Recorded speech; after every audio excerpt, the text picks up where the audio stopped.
Hello, everybody. I'm Daniel Montiglo from Foreigner BG, and today at Ask the Expert, we will speak about entrepreneurship in pandemic times. And our guest today is Rune Sovendal. He's a Danish citizen who has been living 20 years in the UK and has settled in Bulgaria based on his love for the fresh nature, the sunshine, and the amazing tomatoes. But also because he sees a country full of opportunities and a very interesting young generation. He's the CEO of Fantastic Services, a company with headquarters in Varna, Bulgaria, that employs almost 400 people. He's an active figure in the Bulgarian entrepreneurship scene. He has been mentor and judge at numerous startup events in around Bulgaria. And as a good Danish, he's always direct and talk straight. And now we're going to get his extra advice. Thank you, Rune, for being with us today. How are you? I'm good. I'm good. I mean, I'm a little tired because we're working harder than ever.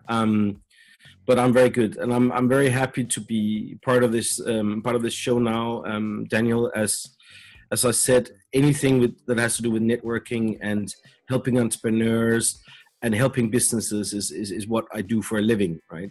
As Fantastic Services works, we have franchisees, and our job is to help them prosper in their businesses and take a cut of that. But our job is mainly support, and growth. So it comes very natural, and it's something that I've been doing for God knows since I left university. We have prepared a set of questions, and I would like to shoot you with the first one. And how do you consider the government reaction? I know you work in UK and in Bulgaria, and it would be nice if you can make a comparison between them. Government reaction to help business during the COVID-19 pandemic. See, I work in both UK, Bulgaria, Australia, and we also have some work in the US. And I mean, there's stark differences, but I also knowing that I have a small business in Denmark and I also have a business in Mexico. So I'd say I've seen a little bit of difference in it. I mean, but what I think is the easiest one to compare, because within the EU, we've got the UK still a little bit, and then we've got Bulgaria. And I think one of the things that the UK government have done, and I'll tell you this, is that the Secretary of State has been in touch, because we're a big employer and because we have a lot of people. They've been in touch. They've asked, how can we restart the economy, and how can we do that in a safe way to avoid the NHS to go under and so forth. And their actions were very quick in saying that they're going to pay some money out, and they're saying we're going to give bailout funds, we're going to give this and this to small businesses and so forth.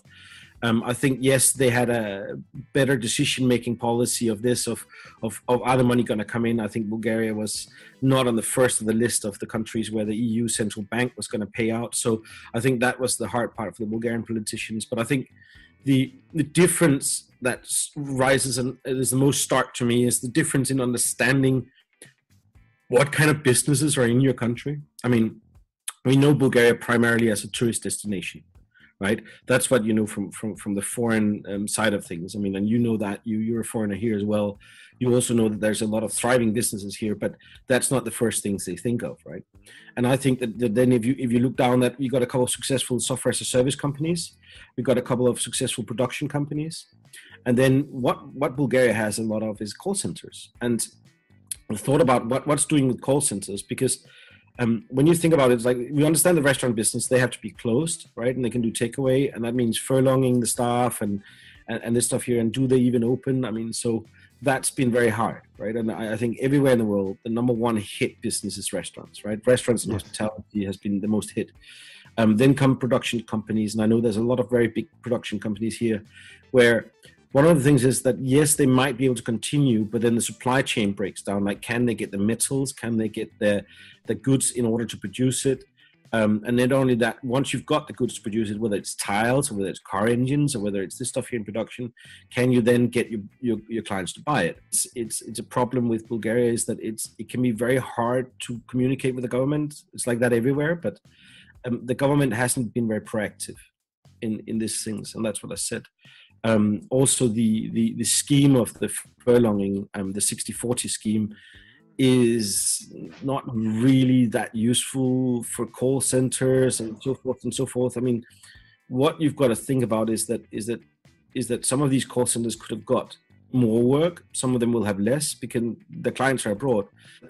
When the government don't understand what industries your country is in, and it's just like a simple SWOT analysis of what is our country doing. I mean, a year and a half ago, I went to China with the British trade delegation because they see the media and the tech business as a very big driver for the next production. They know that they're not going to be production companies because salaries are too high and so forth.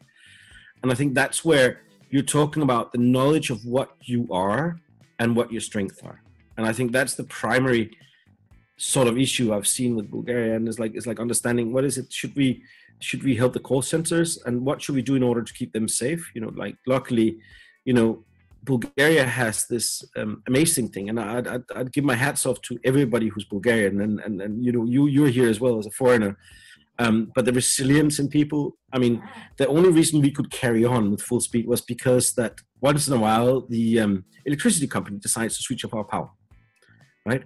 Once in a while, you know, they do prophylactics or whatever it is, and they do that on a Monday, which is our busiest day. Impossible to negotiate and say like, well, guys, can you do this on a Sunday?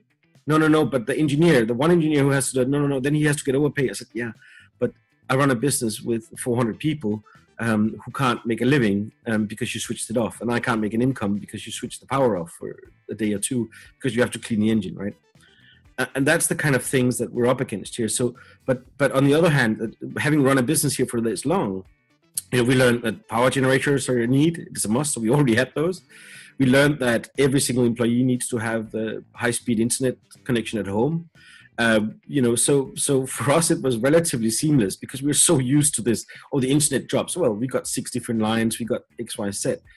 You know, we learned to be redundant down here. Right. We're talking about the call center business, your business. What have changed exactly in your business since the beginning of this COVID-19 pandemic? Well, I mean, first of all, everybody in our company works from home. You know, every single one of them work from home. I mean, so we operate fully from home. You know, there's a couple of other things like, you know, the hours have been reduced. I have amazing staff who's very supportive of this stuff here and believe in the company going forward. So I have amazing staff who's really giving us support. So the first thing we did was we were very open with our staff and told them, like, this is bigger than government. This is bigger than us. This is bigger than anybody in this planet, you know, because we're fighting the wind here. Right. So I think being very honest about it as an entrepreneur, but also as a business manager, I think that was the number one key. Like, you know, I went live on Facebook with all the guys, and then we had a big Zoom call with everybody and said, like, look, guys, first of all, the governments cannot give any indication on what exactly, whether they're going to bail something out. They cannot give an indication of how long this is going to last. And I think that the number one key there was about being honest.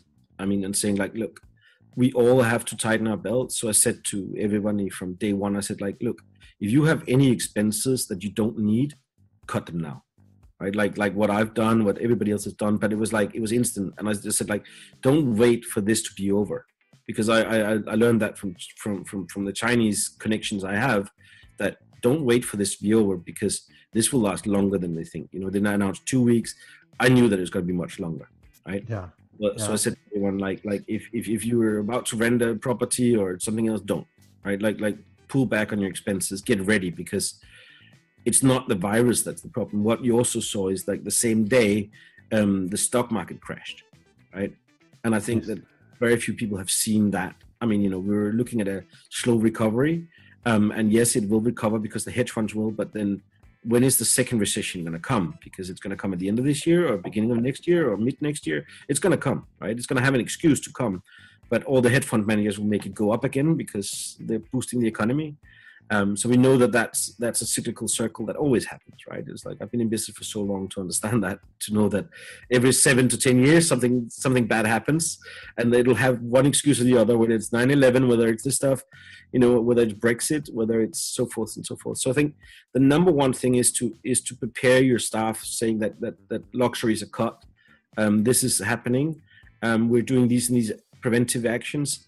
And then being honest about what your goal is. You know, the goal was for us to keep as many staff as possible, and to make sure that those who were really struggling had enough. So we had to adjust some salaries and say like, well, you know, let's all get through this. And I think that being honest with this helped us. And I mean, what's been surprising, and this is one of the things that always is my testament to my love to Bulgaria, is that even during this time, some people have worked overtime without even getting paid for it. And that's only here because most other people complain.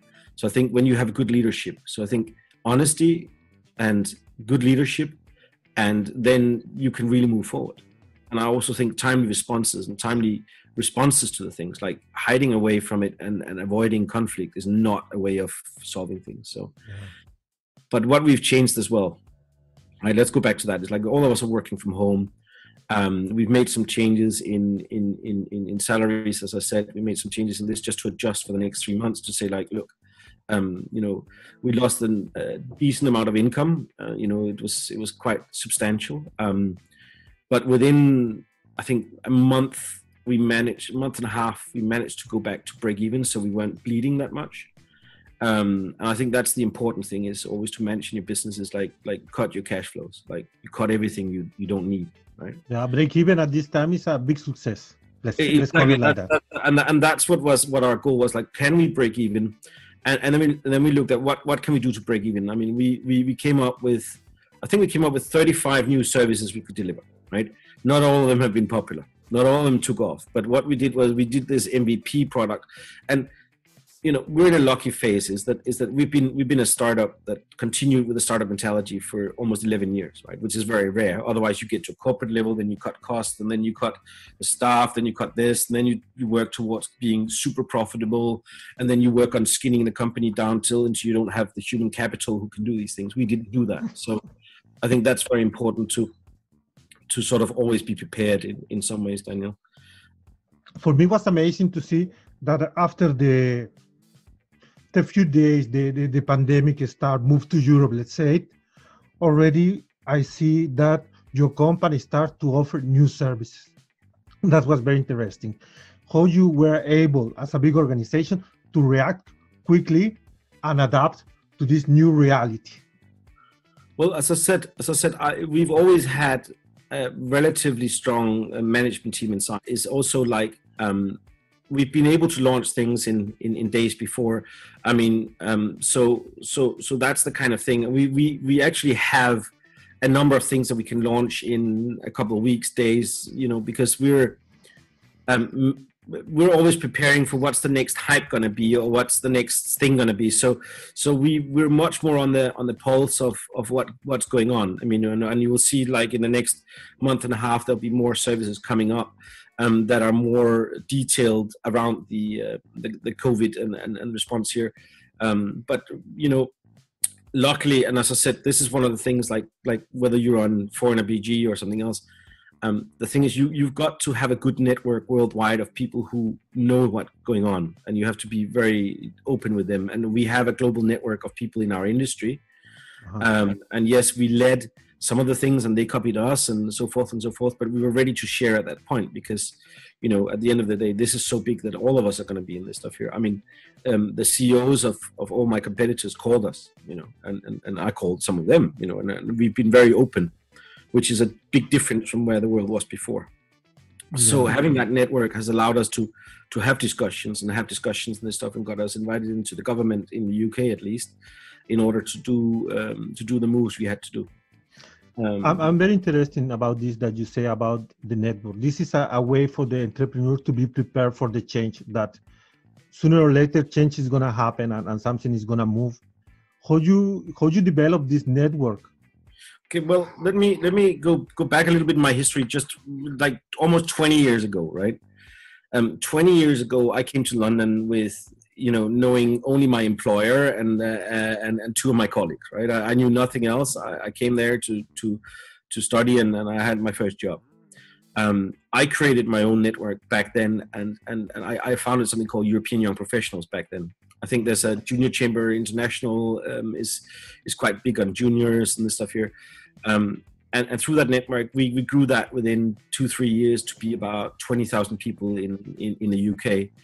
And what we said was, like, if I didn't have the alumni from my university, then we had this. So we had physical events once a month in central London. It was a club, it was a bar, and we had drink sponsors and this stuff here, and we came, and there's a lot of fun, a lot of drinking and a lot of this stuff. We were young, we were in our early 20s, so it's a lot of drinking and this stuff here. But that network has lasted throughout a lifetime, I'm almost daily talking to a couple of the other founders, but through that network, Fantastic Services was created through a friend, through that network.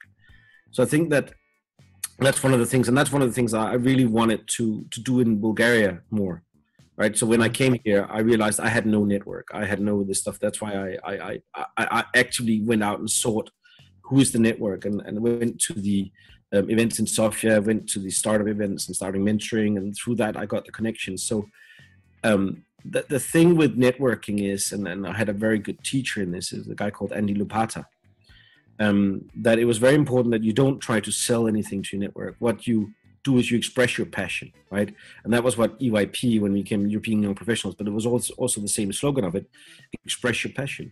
Because if you and me have a common passion, then we will find out some way of doing business one day together, Yeah. But if you don't, if you're just trying to sell me a call center, it's like, I'm not really interested, right? So that was the kind of stuff. So that's my key takeaway, is to building a network. And I think that's very important. I think very often you go in there and it's like, oh, but I gotta, and people are afraid of it. But if you're talking about something you're passionate, I'm passionate about kayaking. I love swimming, and I'm a foodie. I'm a trained chef. So if you start with who you are, the authentic you, I think, networking should come quite natural. And I think a lot of people are afraid of being their authentic selves. So that makes it hard. They're afraid, but is that good enough? No, we're all human, right?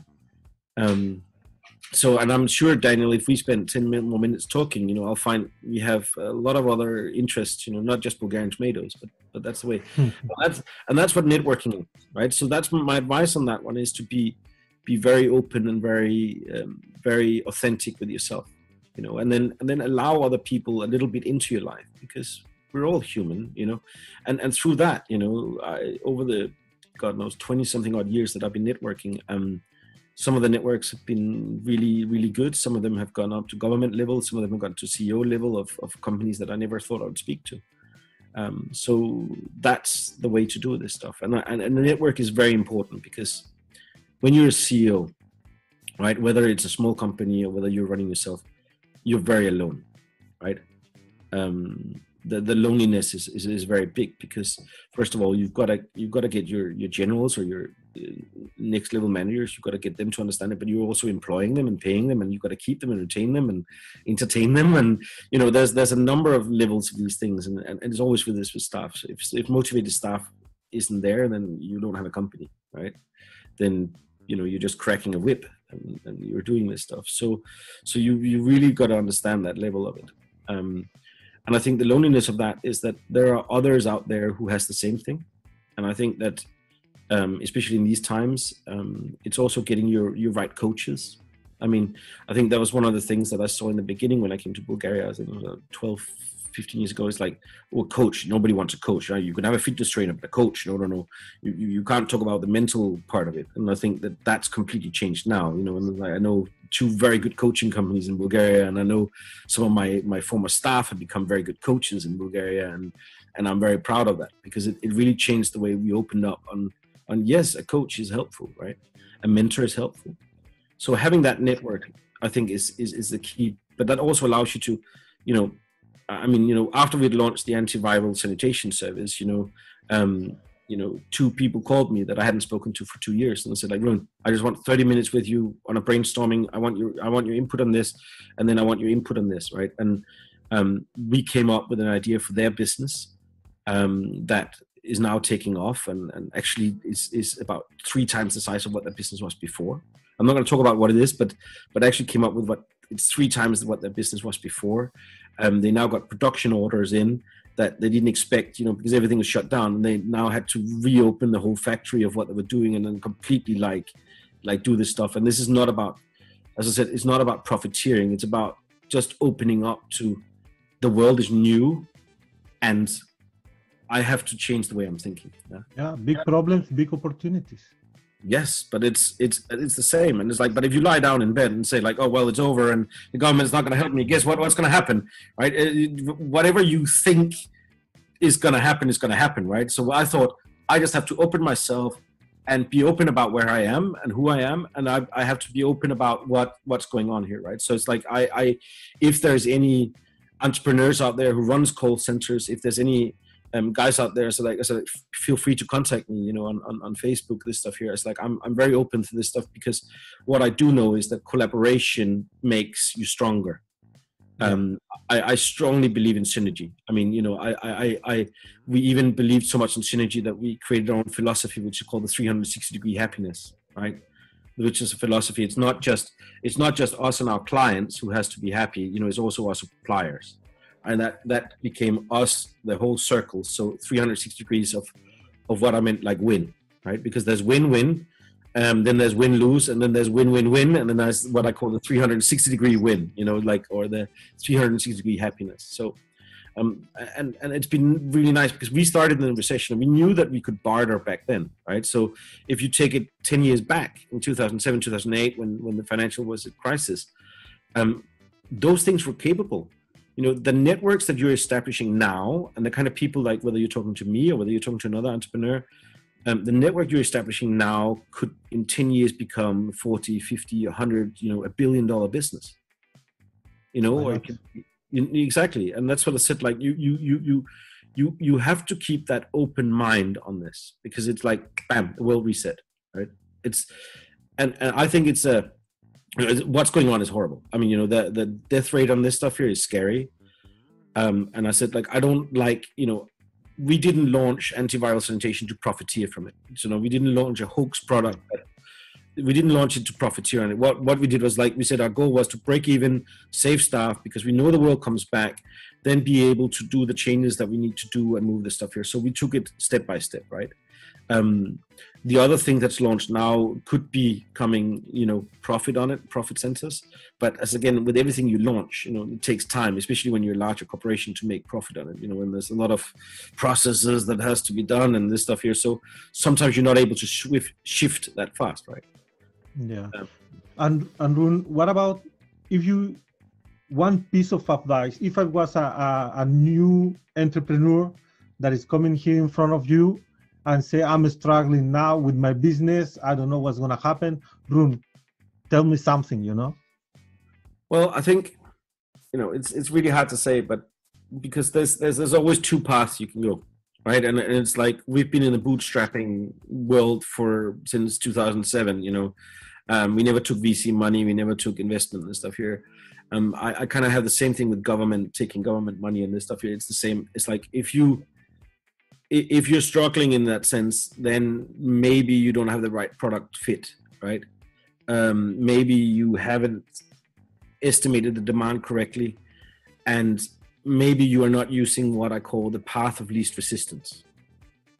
And one of the things was like when I started out this one here, it wasn't necessarily I wanted to build a cleaning company. I wanted to build very, very smart software that makes interactions between a booking very clever. But it happened to be that the customers dictate what they want, right? So as I said, like, if you're really struggling with your business, I mean, and I can understand that if you're trying to sell KX right now, you're going to struggle, right? But if you're trying to sell something else right now, you're not going to struggle. So it's like, sometimes you have to let your ego away, and your ego. And I think a lot of entrepreneurs and startups goes into one path and then they get stuck in that, because we're so indoctrinated with follow your joy, the stuff it's like, enjoy what you do, not the other way around.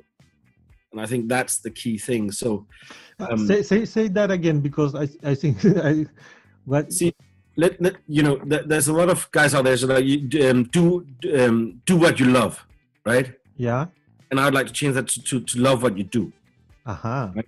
So step one level above, right? Do what you love. I mean, I love fishing. I love cooking. I love this stuff here. It's like, I also found out that when I was working with cooking, my love fell away from it because it became work. So I'd say the other way is like to change that mentality. And I think it's very important to change that into love what you do. Not the other way, and do what you love, because I mean, it's like, then I love being in the park with my kid, But I said I love what I do, and then you've got to find that level of it.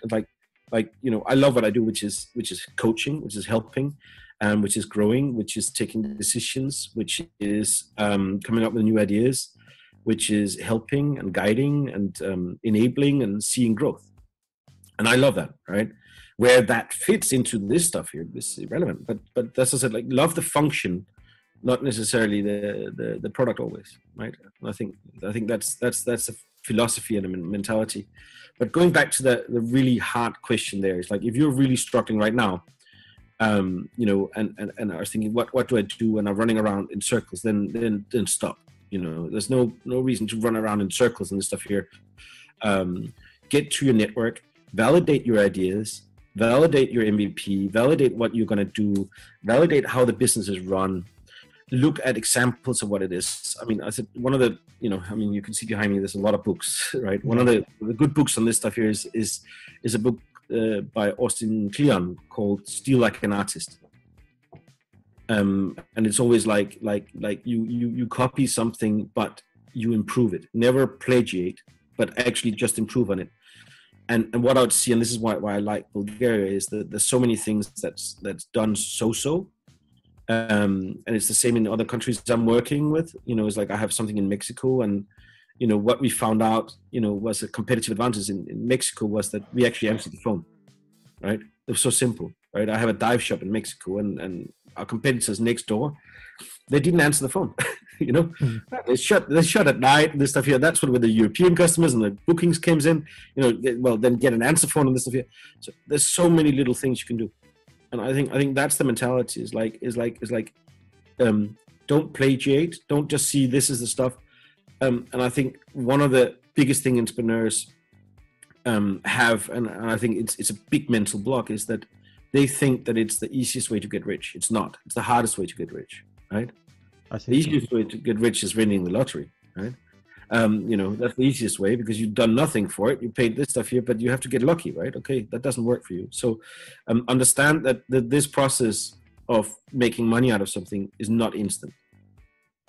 It's not instant. It's not like suddenly, bam, oh, you're a multimillionaire in 2 days. No, there's no the overnight success that took 20 years, right? I think that's very important to understand.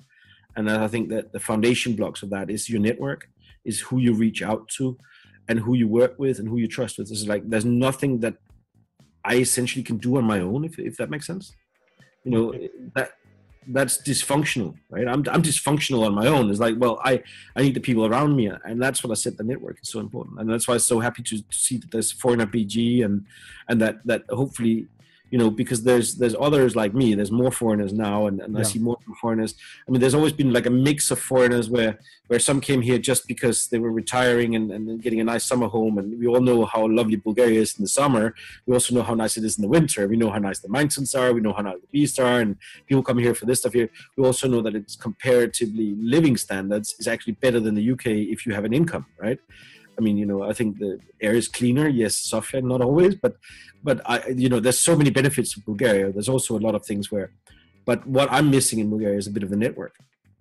Like picking up the phone, going in and like this. So that was what, so Daniel, when you reached out, I was so happy with it, and that's why I'm happy to give back and I hope that some people will contact me and we can see there's other foreigners there. I know a couple of guys in Sofia who are doing it. I know a couple of CEOs here in Varna. And we talk a lot, and that is the biggest help you can get, right? Because it's the experience you pay for, right? Don't try to reinvent the hot water, as they say. I think it's hot water in Bulgaria, or we said don't reinvent the spoon or whatever it is. But don't try to reinvent this. Use your network, and I think here, people are a little bit afraid of sharing, and I think that just has to stop now. Like the world, bam, you have to understand the sharing. You have to understand this. I understand the culture behind this in Bulgaria. I understand the reasoning for it. I understand the reasoning from post-communist countries. I understand the reasoning of not being open. I also think that everybody thinks of Danish people, Scandinavians, as super naive and way too open, which they might be, and some of them are like, oh, but the government will take care of us, like, well, guess what? That's not going to happen, right? So I'm very much in between that and in the understanding of it. But I said, like, you can open up and you can share a little bit and you can work as a team. And that's would be my biggest advice in Bulgaria as such, and also for this stuff here, is to urge this stuff about teamwork and collaboration, because it is there instead of stealing from your neighbor, right? It doesn't help anyone. 360, understand the 360, understand the win-win-win-win, not just the win-lose. So that's my seeing here. Okay, Rune, I don't want to take more from your time, but I want to really thank you for your advice today. I think it has been useful for me as a small new entrepreneur, and I think it's going to be also useful for some other people that is going to listen to you. Well, I hope so. And as I said, reach out. I'm mainly on Facebook and Instagram as well, but it's I reach out, and if you have an idea, there's certain things that, right now I see the world as anything is possible. What I need is people who have the same passion, the same belief in the future, people who want to create a better world. I'll talk to them anytime, right? I'll spend time on that, because guess what? That's my goal as well. My ultimate goal is, a better world. But what we really want is can we align on the level of what we want as a person? Then I can talk, right? Nice. I think that's the important part. Right? Nice, Rune. Thank you very much. Words. Okay, thank you. Pleasure. Have a nice day.